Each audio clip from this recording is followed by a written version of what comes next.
The first session of the Asian Evaluation Week's second day. A very warm welcome to all of you, and a special thanks to all those of you who have braved all kinds of odd hours, late evenings, and early mornings to be here. So recently, the independent evaluation at AIIB evaluated the effectiveness of the 2009 Safeguard Policy Statement, and which actually the report sought to assess the effectiveness of the policy, especially in achieving its environmental and social objectives. So today the discussion is going to be in the backdrop of this evaluation. And as you know, the title is Evaluating Lessons on AIIB's Experience with Safeguards Implementation and Policy Challenges Going Forward, right? So I won't take too much of your time. It's a very interesting discussion, that much I can promise you, and I hope that it's going to be productive for all of you. And so let me just start by introducing you to the co-team leader of this evaluation I just spoke about, Linda Adams. Linda is going to take you through some of the key findings of the report and a bit more. So over to you now, Linda. Hi, good morning, all, and welcome to this session. This session is called Evaluation Lessons on AIIB's Experience with Safeguards Implementation and Policy Challenges Going Forward. Next slide, please. This evaluation, it contributes to AEW's themes of how evaluation can provide strategic direction both at local institutional level and have opportunity to contribute to higher regional global objectives. Next slide. This session is organized in two parts. Firstly, the presentation, it will look take a closer look at AIIB Safeguards Policy Implementation Challenges and how this has contributed to ensuring sustainable social and environmental outcomes. After the presentation, the second part, we will have a panel discussion with distinguished guests that Saleha will introduce. There will be two rounds of questions and interaction with the audience. The first part will look at how evaluation can influence the safeguards deliberation processes. And the second round of questions will look at how can safeguards evaluation inform decision-making for meeting the institution's higher level objectives and or regional and global commitments. Now, the structure of this presentation, firstly, I would like to just share the key messages from the evaluation that inform decision-making. Then I will give a bit of a background to the IED evaluation, and as well as the considerations for the policy update of the 2009 Safeguard Policy Statement. Then I will look at the main findings at three levels, starting with the effectiveness of the safeguard policy implementation of the AIIB's portfolio. Next, looking at the organization, AIIB's delivery of safeguards, looking at efficiency and effectiveness. And finally, looking at the policy, its relevance and adequacy to the current situation, as well as in relation to updates of other multilateral finance institutes. And then this presentation will conclude with recommendations. So starting with the 5 key messages that came out of the IED evaluation on the safeguards policy. First, AIIB safeguards are seen by clients as an important institutional instrument. While it has delivered on safeguarding environmental and involuntary resettlement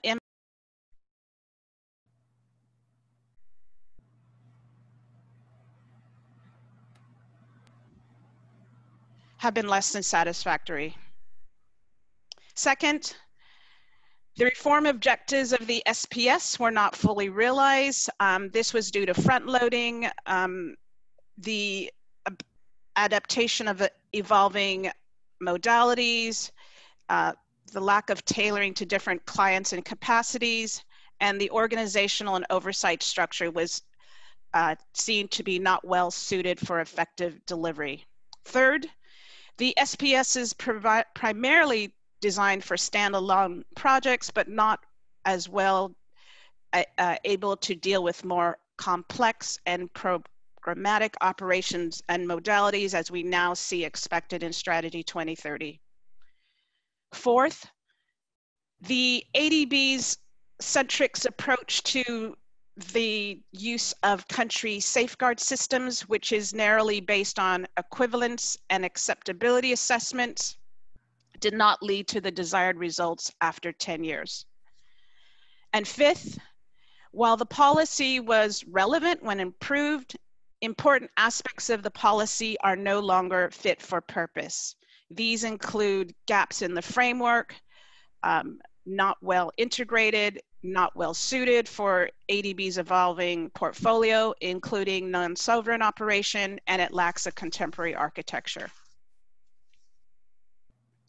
Now to explaining a little bit about the background of the evaluation. The safeguard policy statement stipulated that there should be a review after 5 years and 3 years after the policy became effective in 2009. So previously there were 3 separate policies on environment, involuntary resettlement, and indigenous people.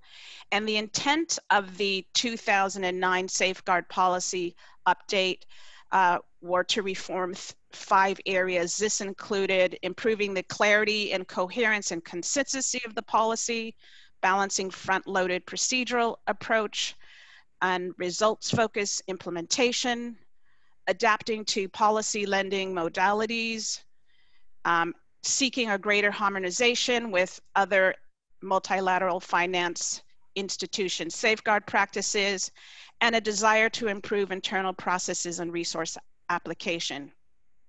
So there were a series of 3 IED evaluations of the safeguard policy. The first one in 2014 looked at country safeguard systems use and financial intermediary implementation. Then there was a real-time evaluation on specific case studies in selected countries. And then finally, this presentation will look at the results of the 5-year policy review.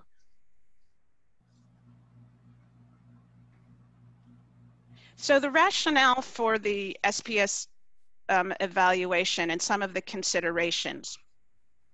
So ADB now has a strategy 2030, which focuses on higher level environmental and social outcomes, which mirror the Sustainable Development Goals and its commitment to environmental and social safeguards.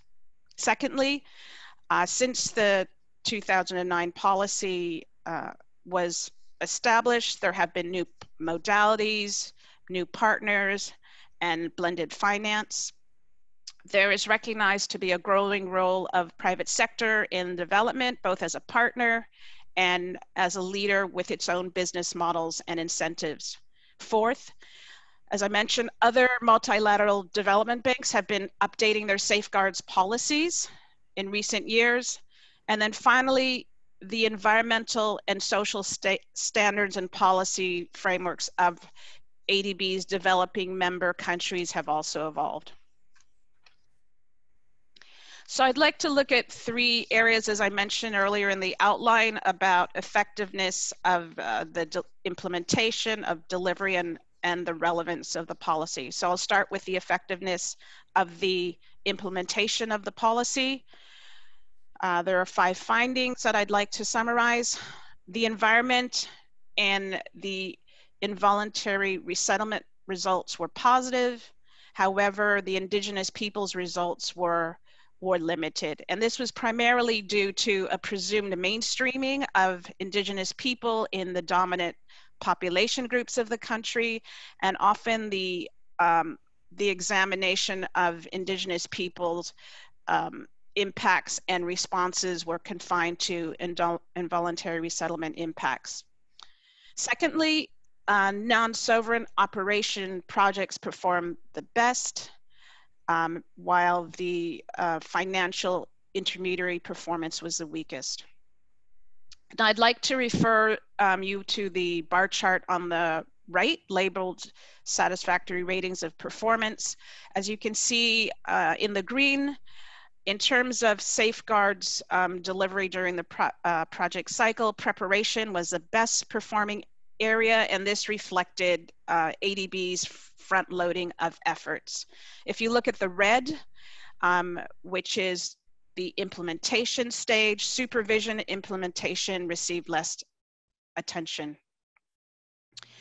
Overall, there was a decline in the risk portfolio of the ADB safeguards, and this was attributed to a narrow application of the policy, and as I mentioned, the focus on front loading of effort. Lastly, the IED evaluation found that ADB projects did not effectively support wider country safeguard system strengthening. Despite 10 years of effort, there was only one case at the agency level in India. So this effectiveness of implementation, this concerns more ADB's internal factors regarding resources to implement the policy.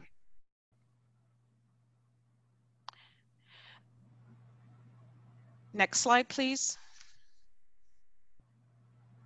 Thank you. So as intended in the policy update, safeguard staff resources were increased with allocation primarily to the operational departments.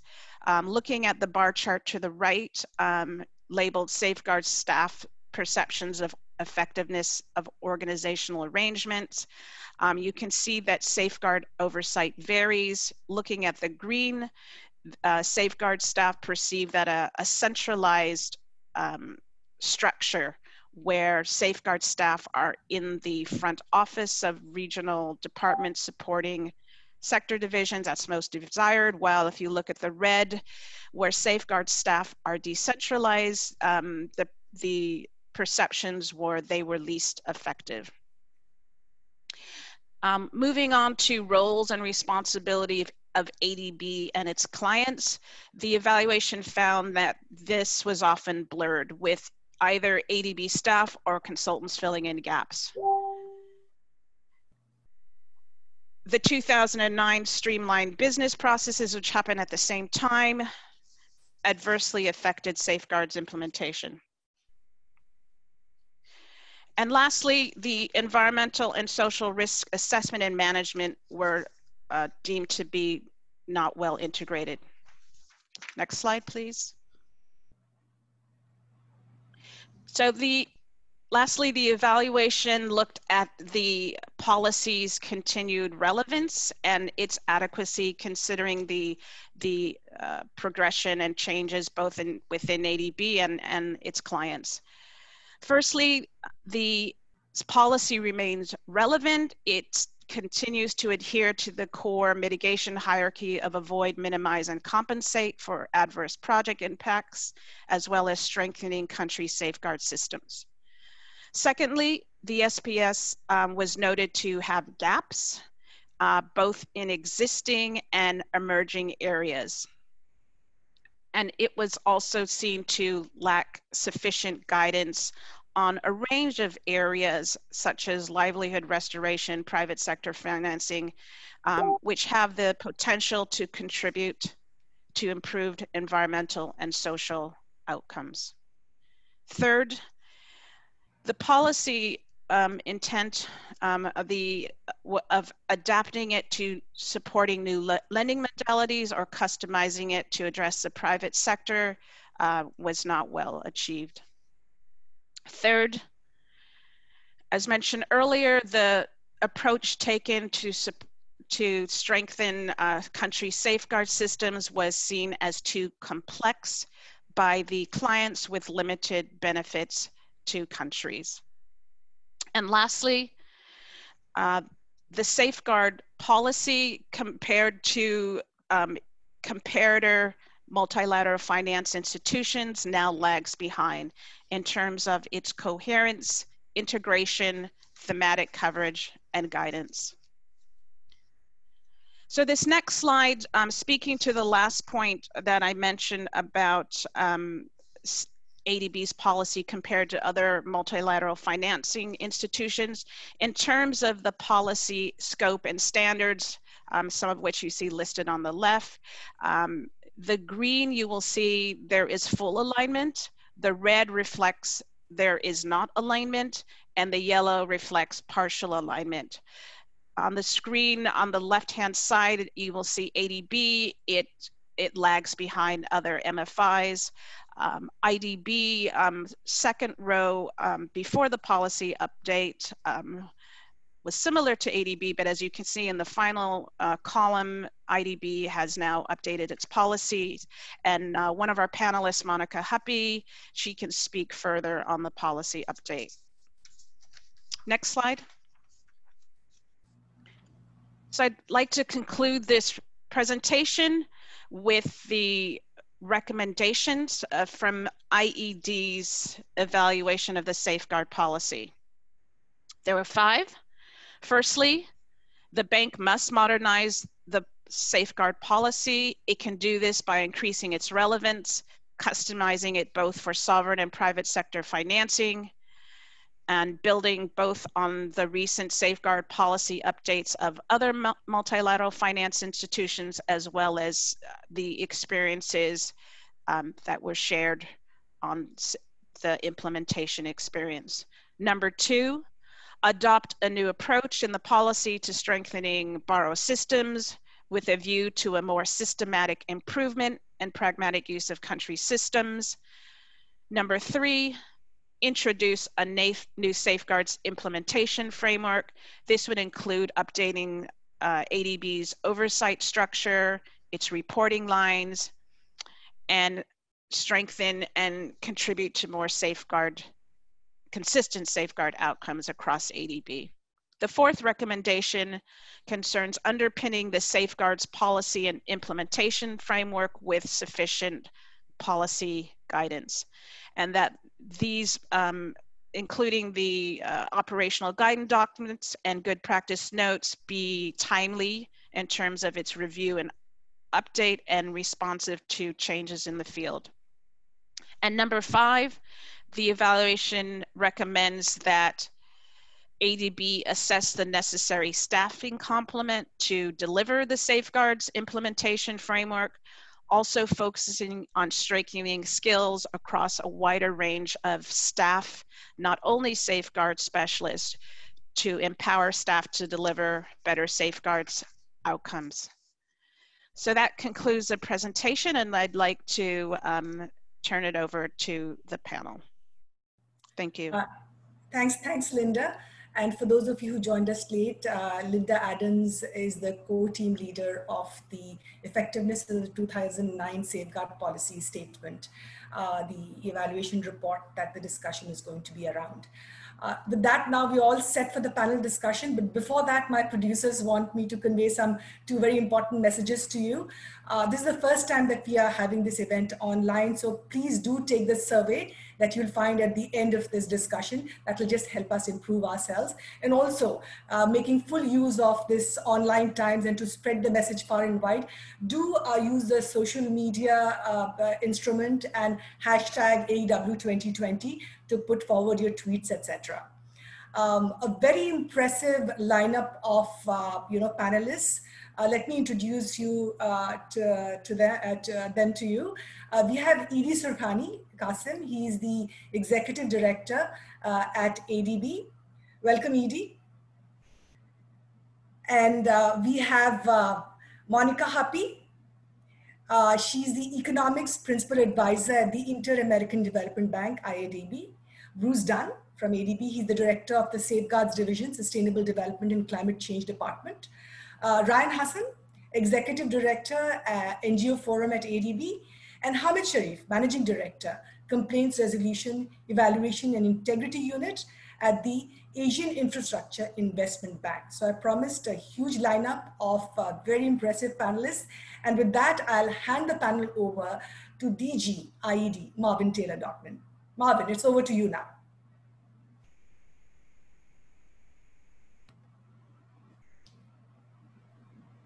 Thank you very much. I hope you can hear me. Yes. Can you hear? Certainly. You can hear me? Yes. Excellent.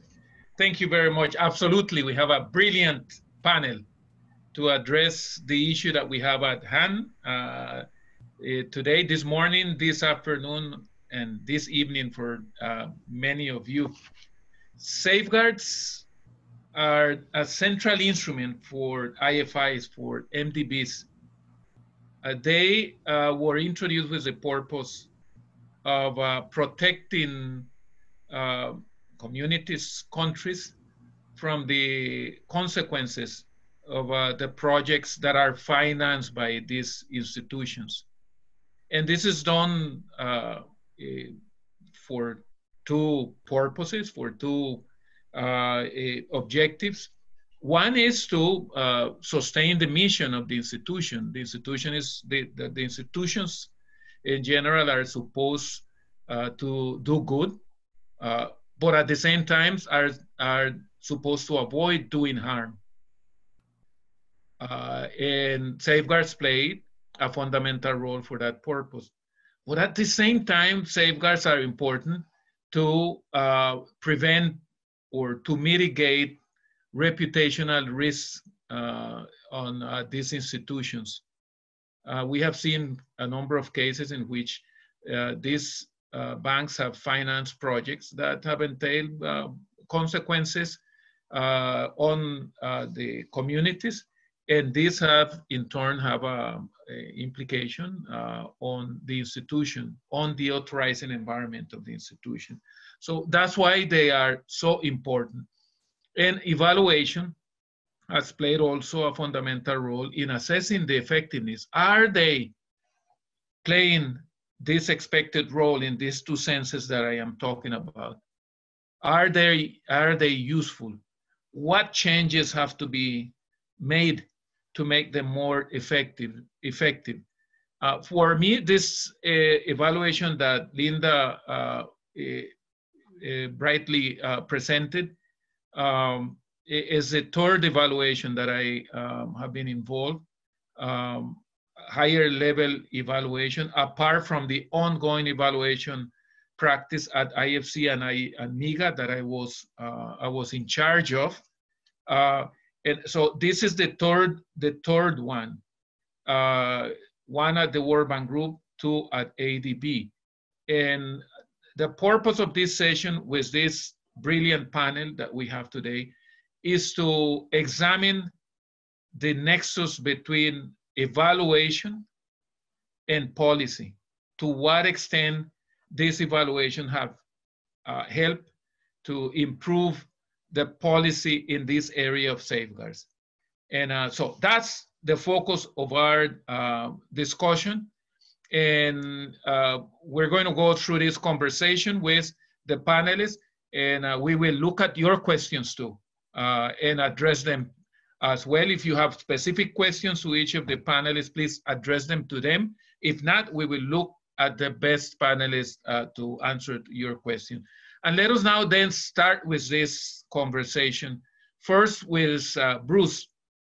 Bruce, for you, this is over the past 5 years, this is the third evaluation you are receiving from IED, from the Independent Evaluation Department. Can you talk about the contribution of these evaluations over the years to learning, to better understanding the effects of safeguards that you are managing at AIIB, and what has been the actual influence on designing policy?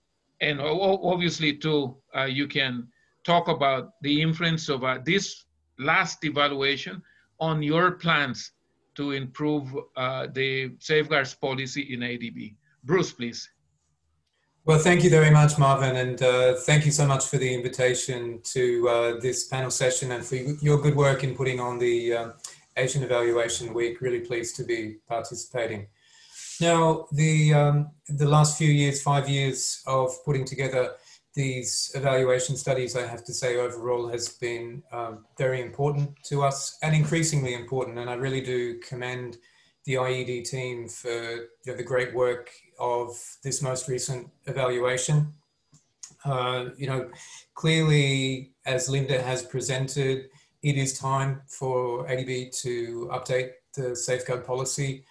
You know, as we've heard, when the policy was approved now 10 years ago, it, you know, was widely considered as a good policy, even referred to sometimes as a gold standard. But clearly after 10 years, things evolve. And we've certainly seen that other MDBs have continued to adapt their own safeguards and have expanded standards, have looked more at integrated approaches between environmental and social issues.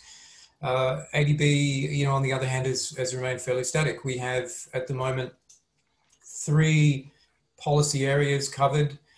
We look at environment, involuntary resettlement, and Indigenous peoples, but there's not really an integrated framework for looking at those issues or the, you know, potential risks across the 3 areas or synergies in terms of implementation. And I think, you know, clearly the evaluation is pushing us in that direction. You know, we are taking it seriously. Management has endorsed all of the 5 recommendations that you saw presented there by Linda. And we're now launching a full-blown update process that we are planning to implement over the next 2 years. We're just kicking off, so a lot to do, and this type of event and others that we have planned through a fairly extensive stakeholder engagement process will be intended to strengthen the policy. I think the benefit of the evaluation is certainly to bring, you know, maybe a microscope or a lens in terms of, you know, looking at the issues. We, of course, you know, we work on the projects every day. We know the challenges, and I think the teams at AIIB are fully committed to, you know, addressing and always improving safeguards and doing it properly. But when you take a step back, and that's what the evaluations allow to do, you get a broader perspective. And I think what was particularly important about this last evaluation, probably more so than the earlier ones, is it was very strategic in looking at how do we go forward with a more cohesive, responsive, integrated, and probably detailed and robust policy than we've had before, rather than this segmented approach. So that was particularly helpful. I also, you know, Marvin, reflecting on the questions about the evaluation approach and methodology, this last evaluation in particular was very constructive. It was very consultative from the very beginning of the process, from the preparation of the approach paper to its implementation and delivery. And while, you know, of course, we always need to respect the independence of IAD, I don't think that should ever be compromised. I mean, we want to hear your honest thoughts. But, you know, given that our teams are heavily involved in the projects, it's very important that it is so constructive. So, yeah, moving ahead, we're fully going to be taking this on board. We're going to be, you know, most likely expanding the scope of the standards covered and looking at how we can also adapt the implementation framework inside AIIB to ensure that we've got the institutional arrangements, staffing, skills and guidance to be able to adapt that. And each one of those aspects have been looked at the policy, so it provides, you know, some pretty good food for thought to get us started. I'll stop there just as a, you know, as a quick broad introduction, but I'm happy to dig into the details as we go into more discussion with the panel. Thank you.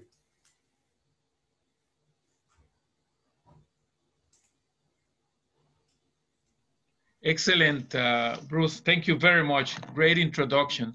Let me now go to Monika. Monika, you have recently concluded an evaluation on the same subject in the Inter-American Development Bank. And I know that that evaluation played a very critical role in the ongoing consultation and revision of the policy in AIDB. In IADB, I know because we spoke with the management side and we were impressed with the references that they were making about the evaluation. Can you tell us a little bit about that evaluation? How did it influence the ongoing revision process? What was key for this influence to take effect, and in general, how the independent evaluation department influences policy in AIIB, in the Inter-American Development Bank. Monika.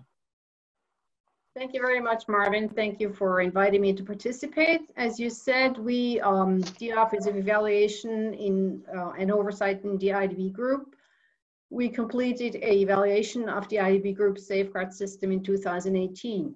Now, I think an interesting aspect compared to what I heard Linda say is that IADB has a separate safeguard system and a separate policy for its private sector operations, the non-sovereign guaranteed operations, and the sovereign guaranteed operations. Partly, I think that is because IADB is set up in two different legal entities, one serving the private sector and one serving the public sector, but nevertheless, traditionally, the policies have been the same and they will continue to be, have been different and they will continue to be different. Now, I will, in the interest of time, primarily focus my response on the public sector side of the findings, but I'd be most happy to also answer questions later on the non-sovereign guaranteed private sector side. What was sort of the key aspects of the findings, you know, of the evaluation? I'm struck by the similarities of our findings. On the policy side, though, I think IADB and AIIB started from two very different levels. AIDB has a 10-year-old policy. IADB does not have, to this date, on the public sector side, an integrated safeguard policy. It has 5 different policies that were developed in piecemeal fashion over 20 years. While they may have served their purpose, they had several, or still have several issues. One is that there is significant coverage gap, particularly on the social side. There are many aspects compared to other institutions, other MDBs that are not covered by the current IADB safeguards policies. The second one is that they're very much process focused, rather than principles focused. And as a result, it has really encouraged a sort of tick the box approach in terms of how safeguards have been handled in the IADB. Making sure whatever process is required, try to achieve that, but think much less about what are we trying to achieve, what are the problems we're trying to solve, and how do we work with the client or with the borrower to help minimize environmental and social impacts. The third key challenge of the policy framework was that it puts almost all the emphasis on upfront preparation, very prescriptive on those processes, but insufficient guidance on implementation and supervision. This has been played out on how IADB has applied the safeguards, with almost all the effort going up front and very limited follow-up during implementation. In fact, the majority of IADB projects are not being consistently supervised on the safeguards aspect. It's only the highest risk projects that have an environmental and social safeguard specialist assigned to them to follow up during implementation, and a share of substantial risk projects. All the other projects are being supervised on the safeguard side by team leaders who do not have the technical capacity in many cases to actually do that. And so one of the key conclusions has been that IADB really needs to step up in the policies guidance on implementation and supervision, but also then in the application, IADB needs to step up its efforts to see through how safeguards are implemented. I think the last key challenge on the policy side has been that, and it's an aspect that Linda also seemed to mention, that it hasn't been clear in the policy nor in the application what are the responsibilities of the borrowers and what are the responsibilities of IADB. And so that has often sort of led to a unclear lack of clarity of who is doing what and when. So one of the key recommendations then, not surprisingly, of the evaluation has been that it's time for the IADB to revise its safeguards policy. And the recommendation has been to do several things. One, to move towards one policy, an integrated framework that integrates both social and environmental aspects. Second, that the policy make sure to cover the aspects that are currently not covered, particularly on the social side, for example, labor standards, community health and safety, and other aspects, economic displacement, and other aspects.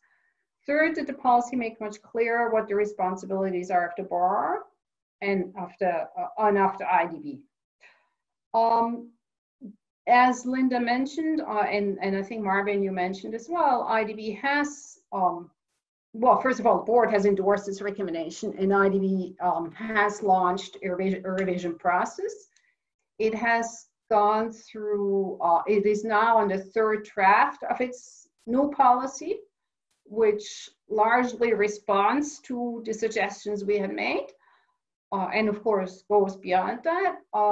It has gone through 2 public consultation processes, and the third draft that now integrates processes is expected to be considered by the IADB board shortly. I think you also asked what has always role been in sort of influencing this policy. Well, during the revision of the policy, the drafting of the new policy, our role has been limited, as it should be, because we're the evaluation office, we're not management nor the board. So I think our main role has really been in guiding, first of all, nudging IADB to take the step to revise its policy, and then sort of pointing through the evaluations towards the aspects that are key for a revision of the policy. I think I'll leave it at that, and I'll be happy to answer other questions as we go along. Thank you. Thank you. Thank you very much, Monika. Very, very interesting. We learned a lot from the work that you had done before completing our own one. And I'm not surprised that the findings are so similar, because the IFIs tend to learn from each other in designing their own frameworks. And therefore, when we evaluators come and look at the way they have been implemented, we're bound to find similarities in the results, final results. Let me now move on to Rayyan. Rayyan, the NGO Forum on AIIB has played a fundamental role as civil society organizations in keeping the NDBs, in this case AIDB, and also AIIB, aware of their responsibility of performing well in the safeguard space. That is your mission, a mission that I very much respect, and everyone in IAD respect. Play a very critical role for them, for society, and for us as evaluators. But tell us your perspective of how do you use evaluation work? Does it exercise any influence on the work that you do? How do you use the findings? And how can we bring in civil society more actively within the work that we as evaluators do in order to increase, in the end, the effectiveness of this instrument in multilaterals? Rayyan, please. Thank you, sir. Thank you for the opportunity to speak in this event as well. I'll try to keep it short for the sake of time. I think the first question is, how do we use the IAD findings in helping influence policy? Looking at that particular piece, just stepping back a little bit, in 2015, when IADB was doing its first evaluation of the safeguards, and the first evaluation report came out, we realized that our initial conversations with IAD at that time were they couldn't maximize audience within the ADB machinery to see the findings of that first evaluation comprehensively heard. And I remember the previous DG at the time was like, you NGOs need to help us getting the word out that this report has come out. I think formally there was one sharing with the president at the time, but IAD was struggling to find space in the annual meeting and also getting into deeper discussions with management. And you have to understand that as civil society, we like to hear that. We want to hear that there is tension between management and IAD, because that shows the true nature of the independence of the IAD and the effectivity of the findings of their reports. Because if there isn't that debate, then how do you know a proper evaluation is taking place? So as an external stakeholder for us, that dynamic is very, very important.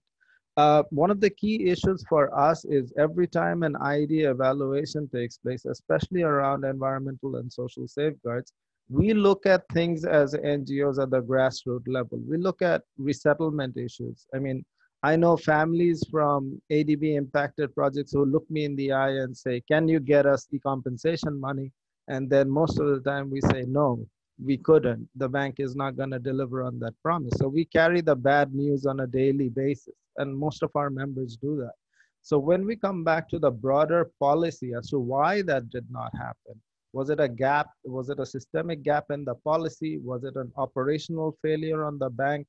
Those are the issues which we get validated in the IAD evaluation. So when we look at the macro findings coming in from the IAD report, does it follow the same path of the narrative of the project cycle of what we are facing on the ground? And that is, I think, a constant back and forth with the IAD department, which we had for the last 3 evaluations. So we bring in the very same issues which we bring to operations. We try to bring it to IAD. We try to provide them case studies from the ground.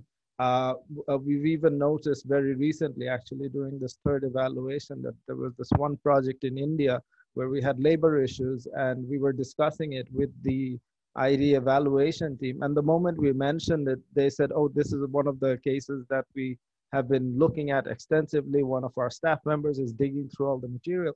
And that kind of validates that we're also on the right track, looking at the same problematic projects.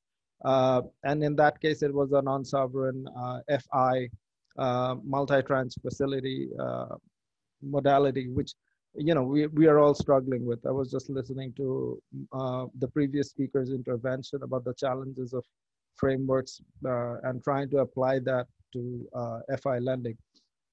So yeah, the IAD, I guess, looks at bringing the messaging to management for consideration of what is actually happening with the policy and that constant debate, and of course, bringing it to the Development Effectiveness Committee and the board. And for us, that is also very critical as a leverage point, because when you look at multilateral development bank financing architecture, you realize that the board has a tremendous influence in the direction of how policies are going to evolve over time. And within that space, at least as familiar as we are with the ADB over the last decades, we know that the board takes IAD reports very, very seriously, not only for safeguards evaluations, but for other evaluations as well. So in this case, that traffic of information between board and IAD reports and board and civil society as us, we also want to be on the same line. Are we taking on the same issues forward? And that can only happen if there is a true marriage of the issues which IAD has investigated to be found valid. So on that note, I must say that this last evaluation reads something like something NGO Forum on ADB would write. We are very, very happy with the IAD 3rd phase evaluation report. I think it hits right on the head on country safeguard systems not being prepared. ADB has spent over $48 million in strengthening CSS. Was it good money spent if they're not usable? The second issue is, of course, for us, the existing policy is great for at least sovereign loans, but for non-sovereign and new modes of modality, as Linda pointed out in her presentation, that really requires further screening. I know AIIB here is on the call, and we have seen this. The more you go into subsidiary and tertiary lending, it's very important to understand that the borrowers downstream have environmental social governance track records. And nobody can guarantee that anymore. We have seen this at the project side. At the lowest level, somebody is expected to hire workers and laborers, and they're doing it illegally. They have no idea of core labor standards. One sub-project borrower is expected to deal with resettlement issues, have never dealt with resettlement issues ever. So those are the things, I guess, are the new areas that early on screening is probably going to be an area which will require further investigation. And I would also be very interested to see how IAD takes on the safeguards conversation and the policy update piece moving forward. I know it's three phases of evaluation. You looked at effectiveness, but on the piece of new modalities, I think it's time to brainstorm some new ideas. So a little bit more work on the IAD team from the civil society side as a recommendation. So just answering the second part of the question is civil society and what can civil society do in that engagement. I wish I could say positive things from a local ground level. Just some facts here. According to London-based NGO Global Witness, 212 land and environmental defenders have been killed in 2019 alone. We've seen a 30% rise from 164 environmental defenders being killed in 2018. I live here in the Philippines, which is notorious. There has been 43 killings of environmental and human rights defenders in this country. So when you say, you know, let's get civil society involved in the local level, at the project level, and bring information on the ground, we must say we're under tremendous risk. I'll just give you a very simple example, not a grim one. During this COVID-19, we wanted to get money across to ADB and AIIB project impacted people to buy food and hand sanitizers and such. So we identified 6 or 7 countries. And in order to be under the current government screening, I used Western Union to transfer a little bit of money. Western Union blocked me now because they're asking me questions, why did you give money to 6 or 7 countries? And this is small amounts of money to buy hand sanitizers and things like that. So you understand there's a deeper challenge within political systems right now that civil society space has shrunk drastically. And if you want us to monitor large scale infrastructure, which is especially in areas like energy and transport, this is getting more and more high risk. So my question would be to both the IAD as well as bank management is you need to step up on the effort of the outreach. You need to come more to the ground, less dependency on consultants, more coming to the ground and listening to the people because we cannot reach you. This is a luxury for the groups that I represent, you know, being here in Manila and talking to DG Marvin and Bruce and I had a call yesterday, but this is not the norm. This is the exception. And we want to change that narrative. So I'll just stop there because I think we have more important speakers as well. Excellent, excellent.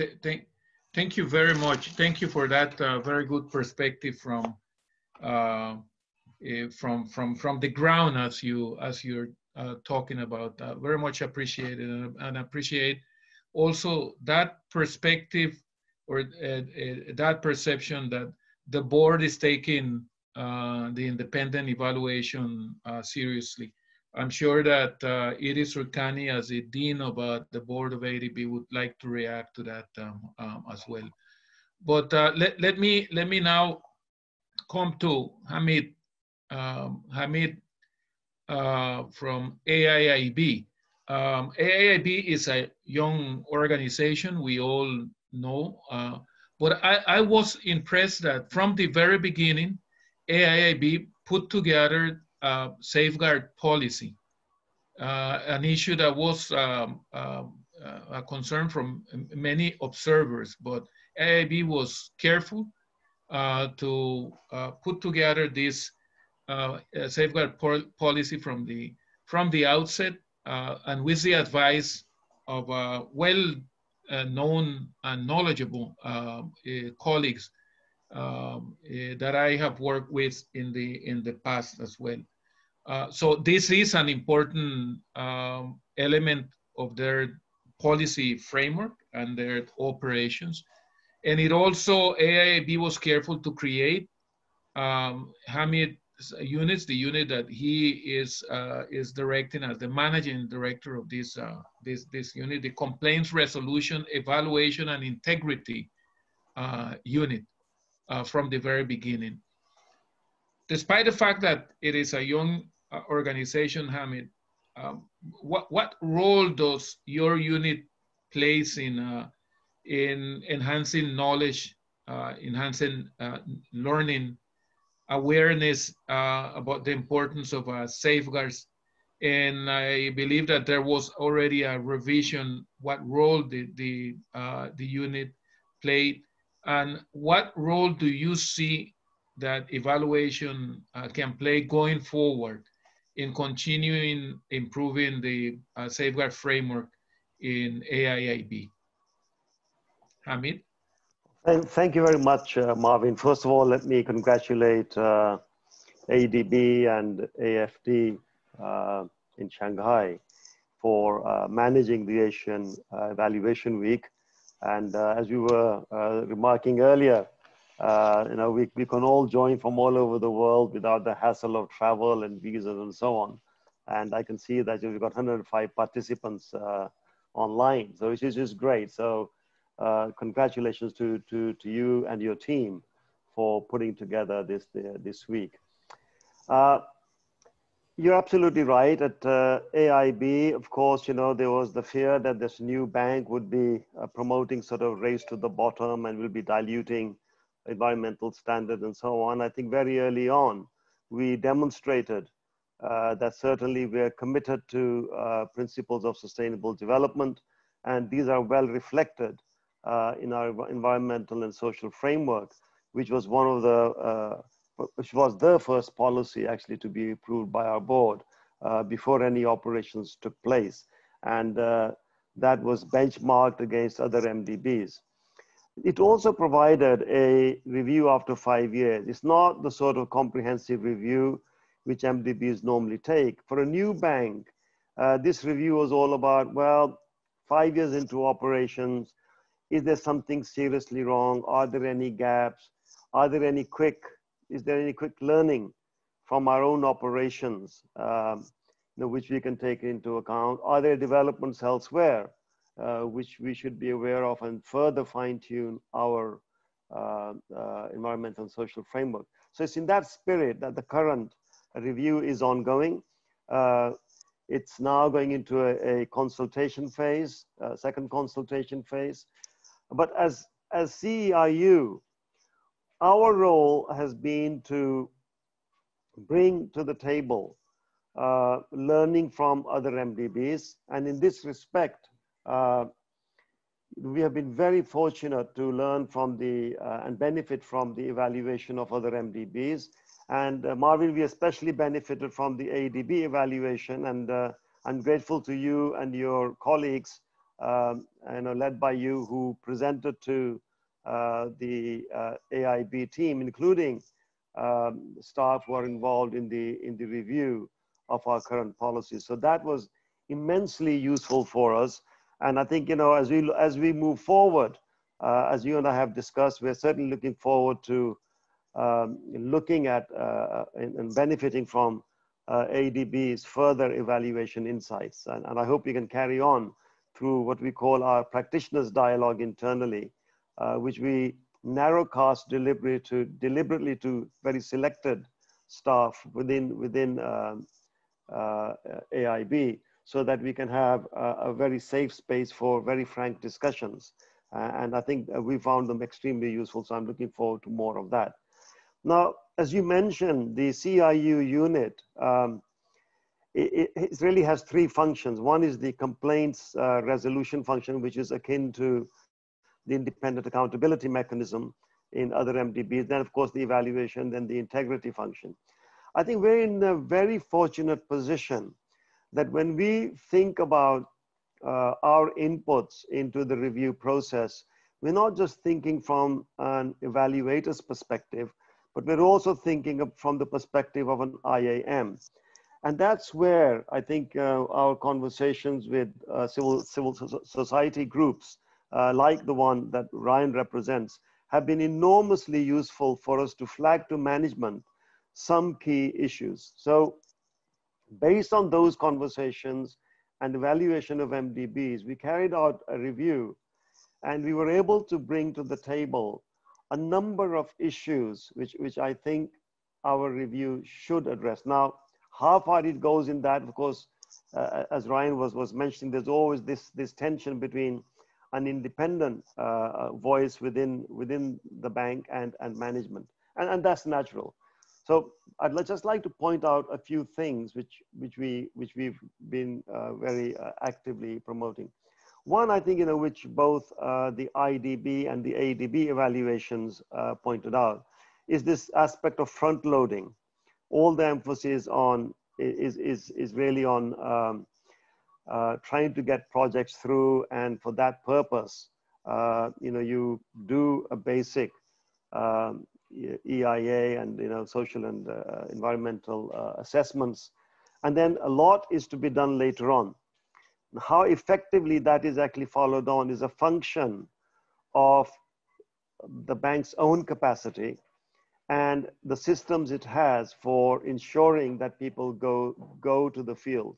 So we flagged this as a huge issue which needs to be addressed. It's not just about policy, but I think the fact that you're talking about capacities of the lender, the MDB concern, and the capacity of the borrower, that a lot more needs to be done on that front if we want to see an effective implementation of environmental and social policies. The second one we've pushed for is that so far, following, I guess, the World Bank queue, there weren't fixed minimum time for disclosure of important environmental and social documents. So that has been addressed, and you will find that in the new policy. And then taking some of the lessons which are emerging from the independent accountability mechanisms experience. One is, I think, which Rayyan just mentioned. There is very serious concern, and I've been now involved in this process for almost 5 years, and every single meeting I go to of IAMs and interact with civil society groups, this whole issue of intimidation and retaliation against groups which bring complaints to MDBs. I think this has to be taken a lot more seriously. In Thessaloniki, when we had this meeting a few years back, as Rayyan knows, AIIB had actually proposed that MDBs move towards, as in the case of corruption, we move towards a zero tolerance for retaliation. It has to be expressed that strongly to some of our borrowers that this is simply a practice we will not tolerate. So we pushed for that, and I think our revised policy will address the retaliation and confidentiality, I think, in a much more forceful way than before. The second thing from the IAM experience is that when you look at violations of environmental and social policy or failure to comply, the solution doesn't lie with the MDBs, because at the end of the day, MDBs are lenders, and the real responsibility lies with the borrower. So you have to create credible mechanisms at the project level so that project affected people know where to go. So we've recommended that the provisions for grievance redressal mechanisms at the project level need to be significantly strengthened in our current policy. And of course, then there needs to be due follow-up with guidance to staff as to what an appropriate grievance redressal mechanism is. Because we know that there's no one size fits all. It has to be sensitive and it has to be tailored to the particular circumstances and context of a project. One other area, I think again, Rayyan has flagged that, increasingly, I think as MDBs move from billions to trillions, they're going to work increasingly a lot more with the private sector. And the part of the private sector which they work with, of course, are financial intermediaries. And so a lot more money, in all MDBs is now beginning to flow through financial intermediaries. And as we do that, I mean, it's a good thing that we're using financial intermediaries, because then if you want to have impact, we have to partner and so on. But I think, as groups like Rayyan's have been pointing out, then you need to make sure that you have the appropriate safeguards in place to ensure that financial intermediaries are properly assessed, and that there is proper oversight by MDBs to ensure that these financial intermediaries actually do comply. I've got a notice to say my time is up, so I'll stop here in the interest of time. Thank you. Very, very interesting, Hamid. Of course, I mean, AIIB is a young institution, but you bring to the institution good number of years of work in MDBs, including in AIDB. And therefore, this ability of yours to bring more knowledge, more value added from the function that you are playing, as you have just explained to the institution. Let me now complete this round with the perspective of our Dean of the Board, Syurkani. And so Syurkani, we've heard the 4 previous panelists bringing their own views.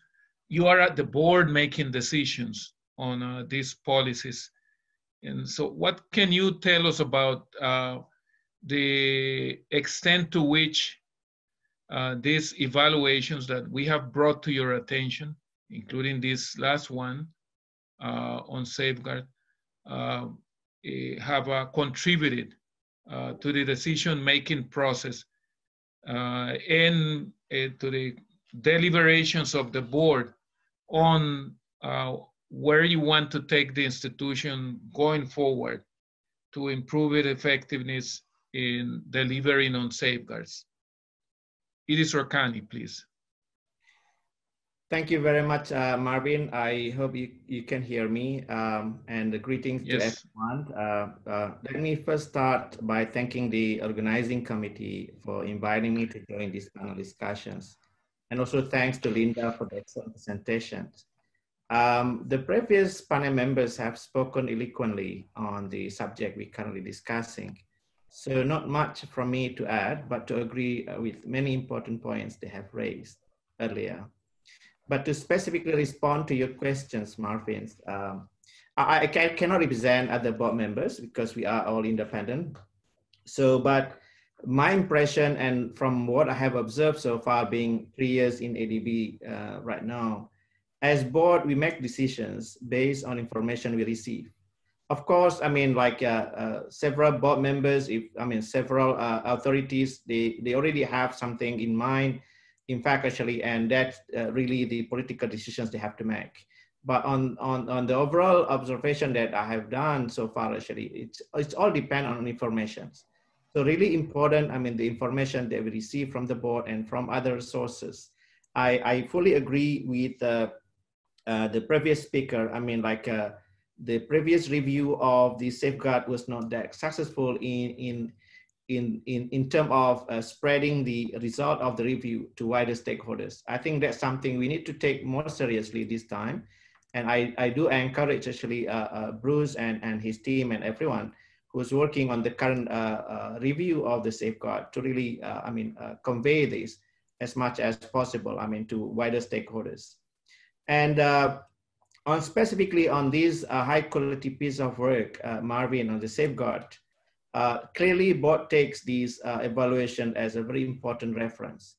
And from the last Development Effectiveness Committee meeting, you've seen yourself actually how board members pay strong interest, and also with different interactions with the board members. Clearly that shows why board really have strong interest in seeing this. 2009 and 2020, it's quite far actually. I on one hand, I like actually the tables that Linda presented. Shows ADB on the left-hand side of the columns. But on the other hand, I feel sad actually, being 3 years in ADB, we see that, so many red sort of mark in the table actually. I think that's really why we need to do this review as soon as possible. Having said that, let me, because you asked specifically about how board actually in this case, how I would take it. In my decisions making letter in the board. I will briefly touch on 3 points. First, this report offered very important recommendations. I think Linda has mentioned that for ADB to adopt a new approach in the policy to strengthening borrower systems, with a view to a more systematic improvement and pragmatic use of country systems. I repeat, quote the whole things that you have in the report. To me, this is a very powerful message, and it is certainly fully aligned with the Strategy 2030 on differentiated approaches. This is how the ambitious global agenda, which very much mentioned in the strategy, must be tailored with specific local circumstances. And this is simply because of the reality that the MCs are now significantly diverse, and at the same time, they have not just diverse in terms of the development need or financing needs, but also in terms of how they approach development and also the institutional capacity they have. We have about 48 countries that still borrow from ADB, and among all these 48 countries, they are all unique. Even I come from Indonesia, one of the largest borrowers, at the same time, one of the largest shareholders. We take it, this area differently from many other countries, in a good way and in a bad way. I can be open in saying that we might not be doing perfectly everything that required by ADB, but at the same time, there's an intention more and more from the governments to pursue in a better way. Let me jump to the second point I would like to make. This report mentioned that international good practice has moved beyond the safeguard policy statements to a more balanced approach to environmental and social assessment and adaptive risk management during implementations. Again, this is a very important message. Well, the way I see it is that ADB is a development financing institution. That's why we should not shy away from those programs in member countries that can bring higher development impacts, even if they probably bring a riskier and lengthier processing time. I think that's very much mentioned in the report. So the best way to do is to create a balance between competing elements, not to kill one of them. But then how are we going to do it? We leave it to management to design and formulate. I think that will be a really hard work that Bruce and his team need to really do to make sure that when we create that balance between competing elements, we know what we can do and what we can achieve, at the same time minimizing whatever adverse impacts that we might foresee. And the last point, being myself a former Development Effectiveness Committee chair, I know IAD always tried to strike a balance between accountability and learning. I think Marvin, we discussed a lot about this in the past. So I believe board takes this report, in that same way, about striking a good balance between accountability of the report and also the learning itself. This evaluation on safeguards certainly is no exceptions. And the report is rich of insight and offers new perspective, even to a person like me. I don't have a sort of an evaluation background, so I learn a lot. many reports that IADB has produced, including this one. Let me take one example. I mean, in the report, it says that the safeguard statement should not be intended to promote risk aversions. I mentioned that previously, particularly those that limit development reach, because we establish ADB, we establish other MDBs because we need development. We want to pursue development in as many countries as possible. So instead, what we need to do is like we should intend our development or this safeguard actually to optimize benefit from the environment and the affected people. So not to really avoid the adverse impact at all costs, right? But then it's a very relative questions then. I mean, if you ask maybe other group of people, they might say, oh, I cannot tolerate, I cannot compromise on that. But some other people, oh, because of development, we want to do better. You know, that word better actually has to be defined actually. What do you mean by better approach to development? So at the same time, I have to say that I fully agree with the approach taken by the report, that this one has to be created in a way that not really one size fit all, but at the same time could you know, cover many things, many important elements that's supposed to be covered in the new framework. And this is really what I would like to see in the new safeguard policy that currently being prepared by the management. I'll stop here. Thank you, Marvin. Thank you so much. Thank you. Thank you for that very interesting perspective from the board side. Before we move on, there is someone with one of the participants with a burning question. I say burning question because he or she placed a question from the very beginning. And I want to pose it to the panel. And basically, the participant is saying that the record is, based on the evaluation, the record is not that impressive in complying with safeguards. And so that how can one justify that lending to countries has actually benefited these countries? The record on safeguards, obviously, that's what I'm saying. Anyone would like to respond to this question from your own perspective? Perhaps it is Syurkani. Yeah. Oh, yes. Monika. No. Yes. Yes. Please go ahead. I was going to offer, but please, Syurkani and Monika, take the lead. Oh, thank you, Marvin. Very interesting questions, but I have to say it's not easy to respond, but let me offer my thought briefly. We just have to recognize that it is an undeniable reality that developing countries in Asia and the Pacific are actually becoming more and more demanding. At the same time, they take, as I mentioned earlier, development concept into a more sophisticated way. So when we say whether a framework itself actually is poor and assumption far away from reality, we have to understand when it was established, what happened during that time. 2009, for example, in the case of AIIB, what happened during that formulation time? And then what's happening now? Because that 10 years, a lot actually has changed. I mean, I remember if I used the computer at that time, certainly we didn't talk about iCore or like i5, i7. But then now, I think I gave one example on another occasion with IAD, how my son actually value this Xbox as an obsolete sort of tools for them.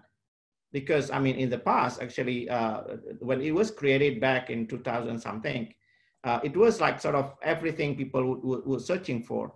But now, like even an Xbox become obsolete because they could do everything online, actually. They could use social media, it would be more attractive. So things can be different from time to time.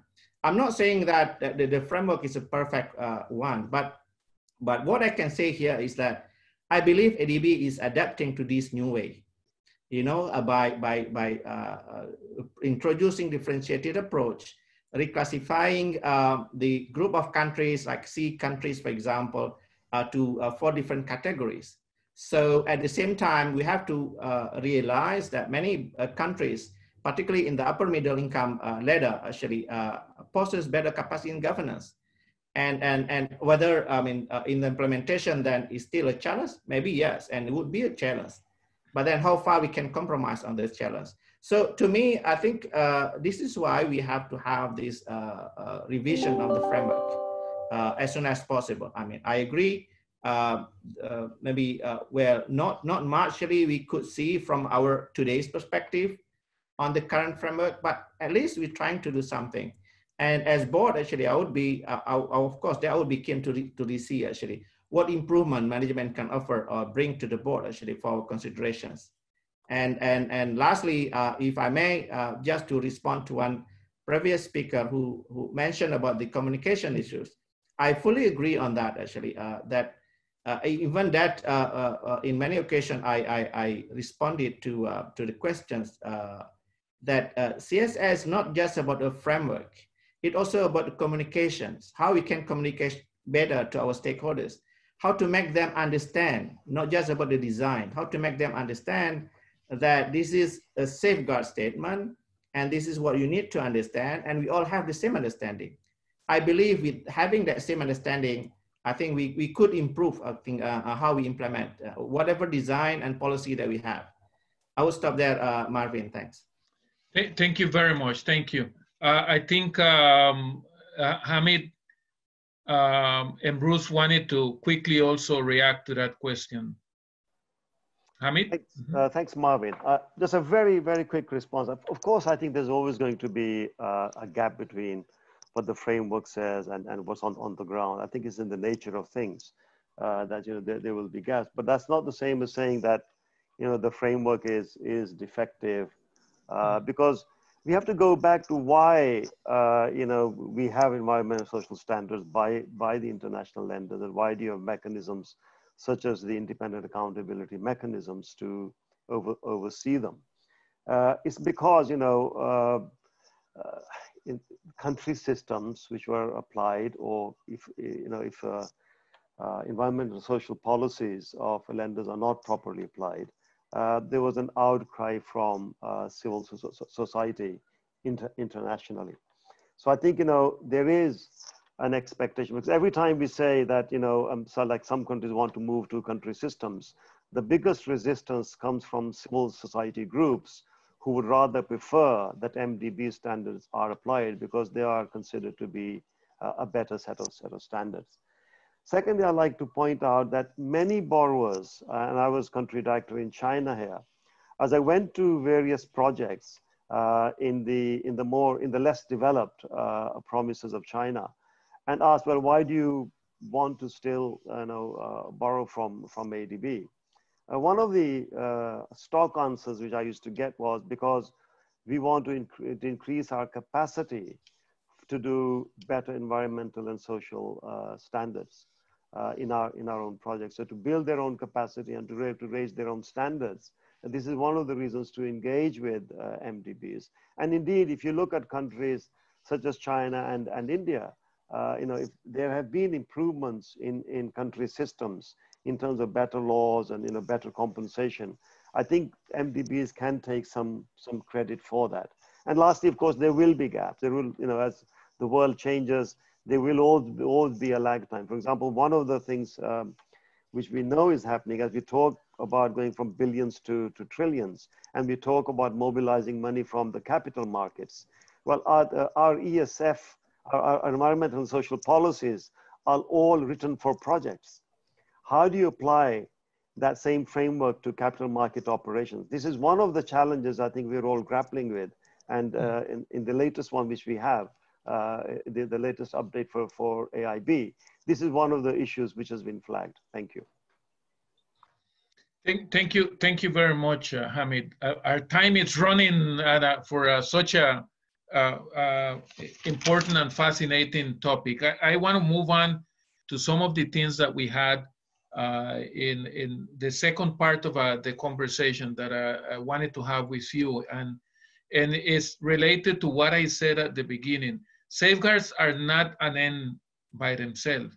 They are trying to cater to the higher level aspirational mission of these institutions.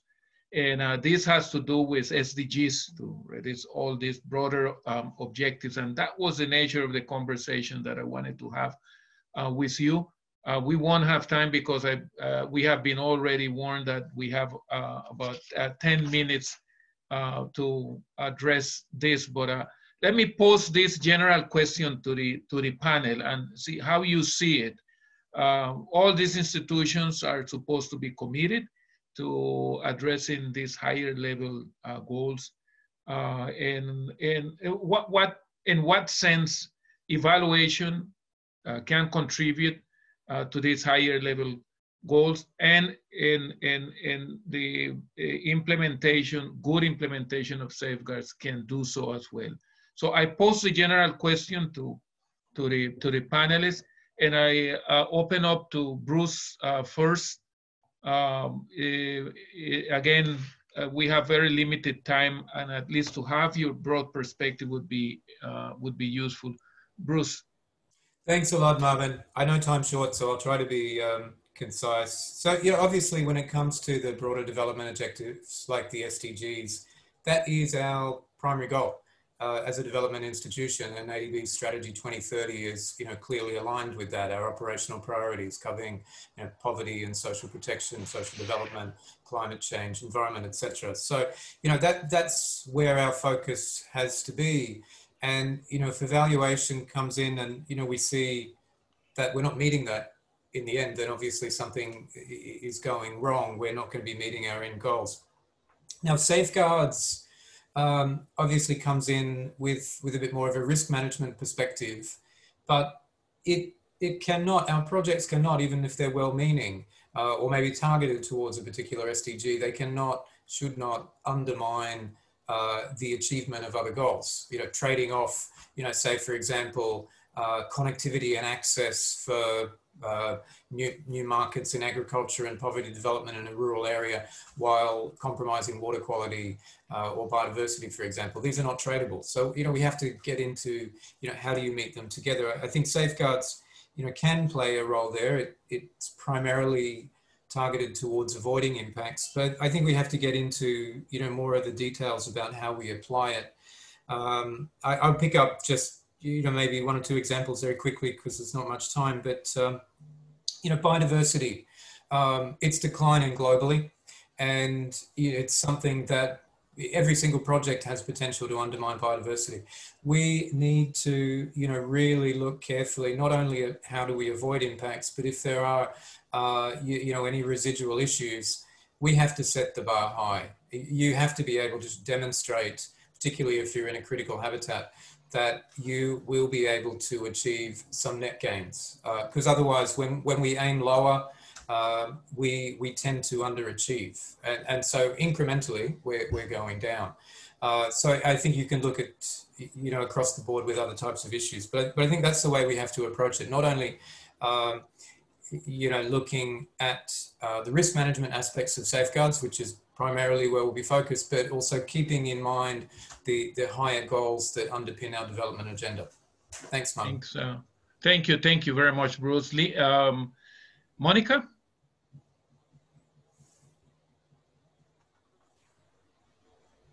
Thank you, Marvin. Well, I think following on what Bruce has said, right, the safeguards are focused on doing no harm, but they're there to make sure that the MD finance projects that target other level objectives, not specific ones, can achieve goals while not having any substantial negative environmental effects. In addition, I think that otherwise might not be focused on. Let me use the gender safeguard of the IADB as an example. IADB is one of the only, if not the only MDB that has a specific safeguard on gender. It's fact, it is part of the IADB's overall gender policy, which has a do good and do no harm aspect. The do no harm aspect, the safeguards aspect, is obviously critical. It's very innovative. But it has also meant that IDB has struggled in terms of how it's going to apply it. It has found it difficult to find entry points in how to address potential negative impacts. When such were identified, it has struggled in consistently applying the policy when it should have been applied. But at least there has been an effort, and there is a continuous effort to actually take into consideration that these projects may positively or negatively affect their constituencies on the gender aspect. So in that sense, as a safeguard policy, it can contribute to the SDG and gender. Now, where does evaluation come in? Well, the evaluation, in this case, the safeguards evaluation, has found that IDB, as I said, has been struggling with how to consistently apply it and how to effectively apply it. And so I think one of the hopeful results of that finding is that IDB will reconsider how it engages in those aspects, and also issue much clearer guidance on how to apply the safeguards gender policy. Thank you on the positive side, on the do good side of that policy, IDB has actually done much more and has, I think, done more consistently address the gender aspects of mainstreaming. And one of our evaluations has found that has been due to two key aspects. One, a overall senior management management level commitment to gender equality. And the other one, that IDB has a dedicated gender and diversity division that has consistently worked and very proactively worked with various operational divisions to identify projects where you can, where there is a potential for gender mainstreaming. So again, the evaluation has pointed out what has worked well on that side, on the mainstreaming side, but it has also there pointed out that while IDB has been very proactive in mainstreaming gender elements, the monitoring and follow-up during implementation on the mainstreaming part has also suffered. So similar to safeguards.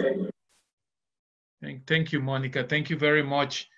Rayyan, 1 minute capsule. Yes, sir. I'll just get to it. ADB has to measure its safeguards. You have to measure your safeguards. If you're not gonna measure your safeguards as a part of your project development appraisal mechanism, you are not going to achieve Strategy 2030. So your entire calculation has to measure the success of a project by even including resettlement, environment, and really factoring that measurement into the dynamic.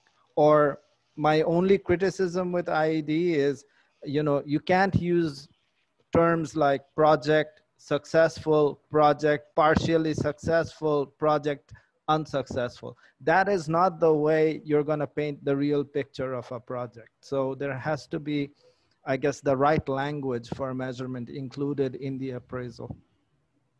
Okay, thank you very much. I'd be very happy to hear more from you about that. Hamid, 1 minute capsule. Okay, thanks, Marvin. AIIB was, established in 2016. By that time, in the previous 12 months, you'll recall SDGs and the Paris Agreement were finalized. So we're very much a child of that era. So, of course, these are very important for AIIB, and there are, you can find language in our environmental and social framework supporting both SDGs and the Paris Agreement. But we're going to the board with our corporate strategy end of this month, and you'll find far more explicit references in that. Just from an evaluation point of view, I think what's going to be very important for evaluators is to keep on taking into account the climate effects as we do evaluations, and remind people that if you don't take climate effects into account, and there are costs of delay for that. And, you know, and I think that pointing that out is going to create incentives for our colleagues to start thinking about climate change in a far more meaningful way. And just to give you an example, think of the floods in Bangkok or the floods now in the last 2 weeks in Karachi. If you do urban planning without taking climate effects into account, you wipe out decades of capital formation and infrastructure. It's just too costly. And I think that's going to be a message which I think evaluations can really hammer in. Thank you. Thank you very much. Very strong 1 minute capsule. And I turn it over now to Edie Syurkani. Thank you again, Marvin. I would be really brief. Maybe just mention 2 points. First, you know, on the role of safeguard and country safeguard system, actually, I think no doubt Strategy 2030 has covered quite extensively on that part. So I will not repeat. I mean, so those who are really interested in knowing what ADB wants to do in the next 10 years should read this Strategy 2030. I mean, basically it mentioned about policy dialogue, analytical work, like everything at the country levels that need to be done to achieve SDGs and Paris Agreement. But I would like to mention here, I think, about what I maybe missed in my previous, comments. I was interested actually what the previous speaker said, Mr. Rayyan Hassan, about the successful or partially successful. I fully agree with that. That also, I have to mention here that that's something I slightly have different view from the evaluations of IADB. To me, it's not about whether it's successful or not successful, but then what change the governments or the stakeholders have done or been doing actually to really, I mean, improve the system. Like for example, to my authorities that I represent, the discussion on this safeguard system, I mean, you know that we've been discussing about country safeguard system so far for Indonesia. It has brought them to a different sort of new strategic directions on development policy. It's a willingness, something that you would not see in the past. That the willingness that the government is willing to take actively an active role and promoting this kind of system. It's not easy to really, you know, go and pursue this country safeguard system, particularly if you use that equivalence and acceptability sort of, definitions. So it gives them, in fact, actually higher confidence that they can do it with their own national system. Of course, they have to improve that. But at the same time, that confidence and willingness is, in my view, is really the change that they have been demonstrating to us. I mean, in ADB. Of course, on one hand, I'm representing my authorities. On the other hand, also I'm part of ADB that want to make sure the compliance is there. I'll stop there. Thank you. Thank you very much. Linda, one minute. You started the whole thing. You kicked off motivating everyone. So your final thoughts? Yeah, thank you, DG. Just to respond to the question about how can evaluation contribute to higher level goals. Bruce already mentioned the Strategy 2030 operational priorities, but I can say what evaluation can do is perhaps identify gaps and weaknesses in how ADB can deliver to these higher level environmental and social outcomes. And this could mean perhaps not just the fact that we have the policy, but perhaps there are issues of resources and delivery, or there's issues in guidance that I think I explained earlier. And then how can evaluation contribute to the implementation of safeguards? I think we mentioned also in the presentation that, you know, the better integration of safeguards. Monika mentioned the strong gender policy of IDB. ADB also has a very strong gender policy. There's very well-defined and clear frameworks on climate change, for example. And these sort of thematic issues, we have the building blocks within the institution, but as we suggest, a better integration and efficiency in the use of those resources. Thank you. Thank you very much, Lynn. Thank you very much. Thank you so much to all of you. This has been one of the most the richest panels that I have been to, and listening to all of you. Thank you very much to all the participants. We have heard a number of good issues that have been brought to our attention. I will not summarize, but I will bring your attention to some of them. We heard about the need for the evaluator to act constructively, to have a good engagement if you want a good policy impact. We heard about the similarity of findings that we can find in different institutions for obvious reasons. We said we spoke about the criticality of CSOs to take and NGOs to take the messages of evaluation further, and we heard about the importance of having some level of tension between the evaluator and the evaluee.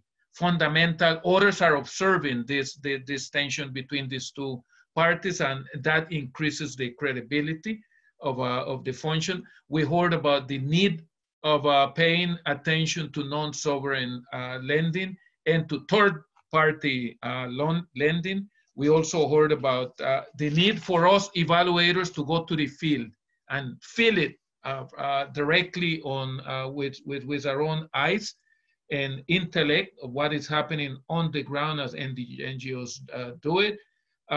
We heard about the need also and the importance of learning from others. It's not simply our own work. There's a possibility of hearing from others. We also heard about the need to take into account capacities of lenders in this case, and in everything that this institution do, capacities of lenders and also of recipients of support, and the need for taking more seriously in the area of safeguard retaliation that has been observed on the ground, the need to strengthen the grievance redress mechanisms. We also heard about the need to maintaining a balance between delivering the support and at the same time protecting the communities as the safeguards intend to do. It's not one or the other. They need to maintain that balance and to strike a balance, very important for evaluators, between learning and accountability. Also, we heard from the panelists that it's important to maintain a high bar set by high bar. And we heard also about the difficulties, but the need to continue working on implementing safeguard standards. We also were told by the panelists that implementing safeguards is fundamental for the good delivery of the mission of these institutions, as it was said. Implement your safeguards well. Strategy 2030 will not be achieved if you don't do it appropriately. Take into account climate change is one of these issues, crisis perhaps, that is that humanity is facing today. And finally, we heard about the need for looking more carefully at country systems. That is pending task, pending homework for all of these institutions, in which we have still not been able to strike a good and effective way to move forward. Thank you so much to the panelists. If wherever you are, they deserve a big round of applause. So I enjoyed it very much. Thank you for your time, and I hope that everyone has learned as much as I have. Thank you, everyone. Thank you, Linda, for your presentation, and to the organizers. Thank you very much, Marvin. Thank you, Marvin. Thank you for the invitations. Thank you. Thank you, Marvin. Thanks to everyone in IAD and the panelists. Really appreciate it. Take care. Thanks, Marvin and the team. Thank you. Thank you.